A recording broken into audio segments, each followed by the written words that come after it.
Hello everyone, commerce अध्ययन के साथ मैं हूं पूजा यादव और इस वीडियो में हम देखने वाले हैं बिजनेस स्टडीज़ में इंटरनेशनल बिजनेस या फिर ट्रेड। इंटरनेशनल बिजनेस और ट्रेड क्या होता है? जब कभी भी दो कंट्रीज़ आपस में बिजनेस करती हैं तो उसको हम बोलते हैं इंटरनेशनल बिजनेस या फिर ट्रेड। मीन्स बिजनेस का जो लेवल होता है वो इंटरनेशनल लेवल पर किया जाता है। तो जब आप इंटरनेशनल लेवल पर उस बिज़नेस को करते हैं तो वो हो जाता है आपका इंटरनेशनल ट्रेड।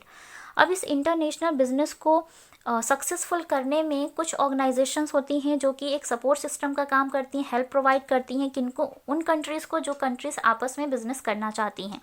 ठीक है, जो भी इंटरनेशनल बिजनेस की मेंबर्स होती हैं। तो फर्स्ट ऑफ ऑल यहाँ पर जो पहला नाम आता है वो आता है WTO।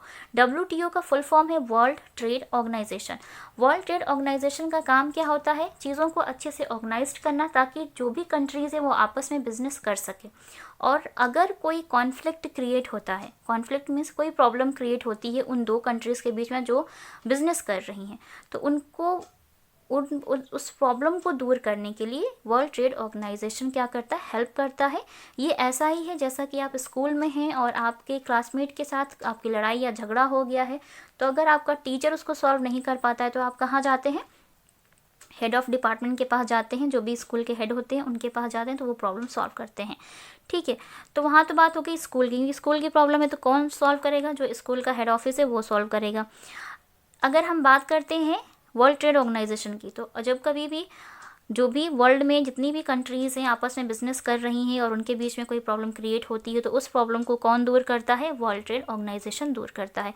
क्यों? क्योंकि वो कभी भी एक दूसरे के मतलब होता नहीं है कि वो ऐसा नहीं करेगा कि ये कंट्री अच्छी है, वो कंट्री अच्छी है तो इसकी गलती नहीं हो सकती। नहीं, वो पूरा देखेगा अच्छे से कि किसकी गलती है वहाँ पर, उसके बाद ही वो डिसीज़न लेगा और उस प्रॉब्लम को सॉल्व करेगा। तो दो कंट्रीज़ के बीच में जब कभी कोई भी कॉन्फ्लिक्ट क्रिएट होता है तो वर्ल्ड ट्रेड ऑर्गेनाइजेशन उसको दूर करने का काम करता है। तो ये बहुत बड़ा सपोर्ट सिस्टम है कंट्रीज़ को आपस में बिजनेस करने के लिए, इंटरनेशनल बिजनेस को सक्सेसफुल बनाने के लिए। ठीक है, सेकेंड की बात करें यहाँ पर, तो सेकेंड है वो है आपका IMF। IMF means international monetary fund. International monetary fund जो होता है ये फंडिंग का काम करता है। कब करता है ज़्यादातर? ये जब कभी भी BOP that means balance of payment negative होता है ना, तो ये फंड प्रोवाइड करता है कंट्रीज़ को। अब BOP नेगेटिव कब होता है? हम सबको पता है कि जो कंट्रीज़ होती हैं आपस में इंपोर्ट और एक्सपोर्ट का बिजनेस करती हैं। एक्सपोर्ट बोले तो आप अपने देश से सामान बाहर भेजते हैं तो वो एक्सपोर्ट होता है, और दूसरे कंट्री से सामान मंगवाते हैं तो वो इंपोर्ट होता है।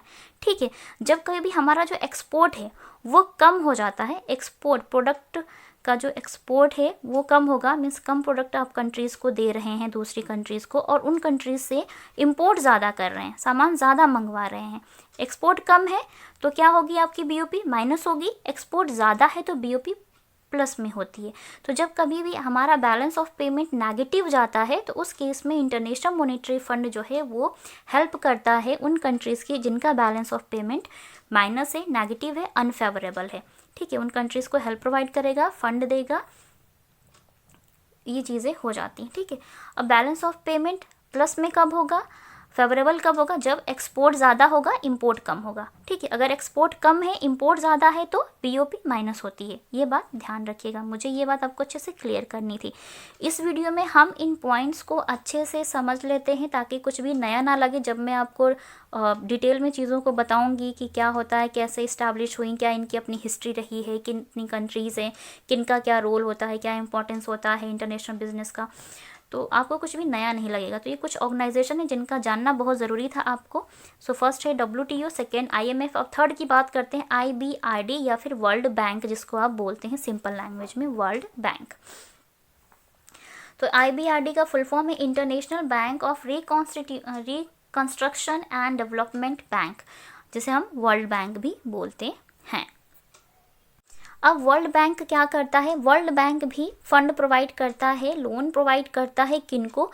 उन कंट्रीज़ को जिनको पैसों की ज़रूरत होती है, जो इंटरनेशनल ट्रेड करना चाहती हैं और उन्हें कैपिटल अमाउंट चाहिए होता है, तो उनको ये मतलब हेल्प करती हैं, सपोर्ट सिस्टम का काम करती हैं। कौन? इंटरनेशनल बैंक या फिर वर्ल्ड बैंक हम जिन्हें बोलते हैं। वर्ल्ड बैंक ही ऐसा बैंक होता है जो कि लोगों की मतलब डिपॉजिट्स को, लोगों की नहीं सॉरी, जो कंट्रीज़ हैं उनको हेल्प करता है, उनकी डिपॉजिट को एक्सेप्ट करेगा, उनको लोन प्रोवाइड करता है, ठीक है, कि क्या और कैसे होंगी चीज़ें, जो ट्रांजैक्शन है, मॉनेटरी ट्रांजैक्शन है वो क्या होंगे, कैसे किए जाएंगे, तो ये वर्ल्ड बैंक का काम होता है। तो ये 3 मेन ऑर्गेनाइजेशन हैं जो कि मेन इंपॉर्टेंट रोल प्ले करती हैं इंटरनेशनल बिजनेस को सक्सेसफुल बनाने के लिए, हर एक कंट्री के लिए जो इंटरनेशनल बिजनेस करना चाहती हैं। अभी करंट में इंटरनेशनल बिजनेस की अगर हम बात करें तो बहुत सारी चीज़ें हैं। जैसे वर्ल्ड ट्रेड ऑर्गेनाइजेशन की बात, इसमें 164 कंट्रीज़ हैं जो कि वर्ल्ड ट्रेड ऑर्गेनाइजेशन के मेंबर हैं। तो ये सारी चीज़ें भी हैं, तो इनको हम डिटेल में नेक्स्ट वीडियो में डिस्कस करेंगे, एक एक को क्या है, क्या इनकी अपनी हिस्ट्री रही है। आज की वीडियो में इतना ही, मिलते हैं नेक्स्ट वीडियो में, तब तक के लिए टेक केयर। और अगर मैं आपको अच्छे से समझा पाई हूँ तो कमेंट सेक्शन में कमेंट करके ज़रूर बताएं, ये भी बताएं मैं किन टॉपिक्स पर वीडियो लेकर आऊँ। चैनल पर नए विजिटर हो तो चैनल को सब्सक्राइब कर लें, बेल आइकन को प्रेस करें ताकि आपको आने वाली वीडियोज़ की नोटिफिकेशन मिलती रहे। And notification for all videos के लिए क्लिक करिएगा। वीडियो अच्छी लगी तो लाइक ज़रूर करें, फ्रेंड्स के साथ शेयर करें ताकि उनकी भी हेल्प हो पाए। तो मिलते हैं नेक्स्ट वीडियो में, तब तक के लिए take care and thank you so much for watching this video.